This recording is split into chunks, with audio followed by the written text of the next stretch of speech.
Perbezaan sukan tahunan semester tahun ni dengan tahun lepas? Alhamdulillah, saya rasa SUKO iaitu Sukan Olahraga Semesra tahun 2026 ni saya rasa lebih meriah, lebih bersemangat mengikut tema kan.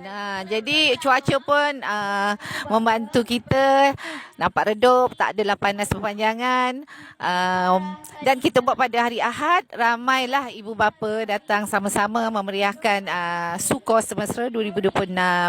Alhamdulillah, insya-Allah tahun depan kita baik, tambah baik lagi. Alhamdulillah, tahniah kepada semua cikgu-cikgu, anak-anak murid yang terlibat dengan SUKO Semesra 2026. Itu sahaja dari saya. Terima kasih cikgu.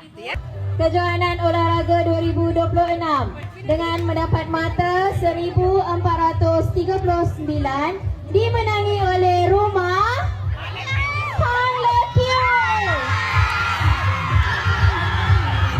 Tukar perasaan Syamel bila Rumah Suka Hang Lekyu menjadi johan untuk SUKO Semesra untuk tahun 2026. First first rasa happy lah sebab asyik penat lelah cari atlet, kumpul duit baju, settle masalah baju. And then kita orang pun dekat rumah sendiri ada masalah sendiri kan yang kita orang selesaikan, and then berakhir dengan tempat pertama. Bersyukur sangat tu je. Okey, terima kasih.